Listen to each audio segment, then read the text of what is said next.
Hey, what's up everybody? You got Matt here from Nerd Enthusiast. Today I'm going to be talking about the new Sonic movie that came out and if you guys should go and see it. So the whole video is not going to include any spoilers or anything like that. I'm going to be very vague with everything. Hopefully you guys will go check it out because I think you should, and I'll tell you why in just a minute. Let's get into like a very brief overview of the plot. Sonic was given some rings by a former caretaker. These are the same rings that were from the game essentially. They look the same. They make the same noises, which is awesome. But those rings are basically like portals that allow Sonic to transport to different worlds. So the beginning of the movie, he transports to the United States. He ends up in a small town called Green Hill, which is a reference to the video games, which is Green Hill Zone. I'm sure most of you guys who played Sonic know what the hell Green Hill Zone is. So that's where they got the name of the town from anyways. Sonic spends most of his time there staying very secluded. He's worried about his safety, of course. So it seems like he's there for like a pretty long time, and he's staying, away from people. He's trying to, be undetected essentially. Some things go awry. Eventually, he starts being detected by people, and without going into too much spoilers, the basic synopsis is he has like a bag of those rings, and he loses those rings. And he has to go back and retrieve the rings, and that's basically the synopsis of the story, is a journey to go get these rings. Of course, Jim Carrey's there as Dr. Robotnik, so I'm not going to give too many details as to how he gets there or why or anything like that, but he does a great job as Dr. Robotnik in this. Should you go see the movie Sonic? If you enjoyed Jim Carrey from the 90s, he's back in full force. He feels just like Jim Carrey did in the 90s. If you enjoyed the Sonic games, or if you have kids that have enjoyed the Sonic games, I would definitely take them to go see it, or go see it for yourself. I think you'll get some enjoyment out of the movie.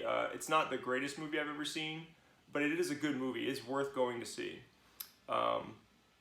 especially if you grew up during that era. I think if you're, if you don't know what Sonic is or anything like that, and you have kids, it's good to see it too. Other than that, you probably won't get anything out of the movie. If you don't know who Sonic is and you don't have kids, you're probably not really going to enjoy the movie too much. So that's the best scenarios that I can give you guys. If you're afraid to go see a movie based off that horrible trailer they put out a while back, it was like the very first Sonic trailer. They ended up going back and they redid Sonic, if you weren't aware, so he doesn't look horrific. He doesn't have like the human teeth and the way his eyes were like separated and strange. All that's been redone, so he looks almost the way like Sonic should look. It's a million times better than it was before.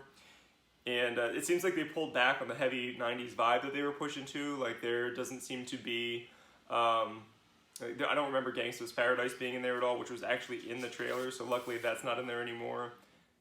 Fanservice, there was many references to different, things in the games, like even animations and stuff like that Sonic did were like some of the same animations from the games, which is cool to see. I don't remember a lot of the animated series, but I know there was at least a few references to that in there, which is cool. So like some of the bigger fans who like remember the animated series pretty well is going to get some good fan service stuff out of there. My background with Sonic, so I own a lot of different Sonic games. I have some of them behind me here. 2 and 3 were my favorite Sonic games. I played those the most as a kid. I remember watching the animated series also. I don't remember a lot of the details like I mentioned a moment ago, but I did like the series. I was so young when they came out, I have no idea what the series was about. I would recommend playing a Sonic game before you go see it, and I would say play Sonic CD just because that has like the most 90s vibe. I'm more nostalgic for like 2 and 3, but Sonic CD, just the soundtrack alone will make you feel like it's like 1995 again. So my thoughts on the movie. I thought it was a good movie. I don't think it was the greatest movie, but it was a good movie. It was worth seeing. I went with my wife. She had a good time too. We went to see it on Valentine's Day, which was awesome. So we had a nice time doing that. I did have low expectations going into the movie, but I definitely wanted to see Jim Carrey, be the way Jim Carrey used to be, and that's exactly what I got. So I was very satisfied with that. I thought the creators did a good job of finding ways to adapt things from the Sonic world to this movie to make it make sense, like why they had, rings or anything like that, like. They pulled things together to make sense out of stuff. So I did think they did a good job with that. I think that was probably pretty hard to do also. And that's pretty much it. I think it's worth checking out if you guys have the time to go see it. There's this whole Sega introduction at the beginning too, which is awesome. It shows you like a whole bunch of different Sega games and stuff. that was one of my favorite parts of the movie. So just from the opening part, I was all in. So hopefully you guys will go check it out. Hit me up if you have any questions. Leave some comments. Follow me on Twitter at FromNJ2CA. Follow Nerdthusiast on Twitter at Nerdthusiast. And yeah, if you guys have any other questions for me, just hit me up. All right, take care.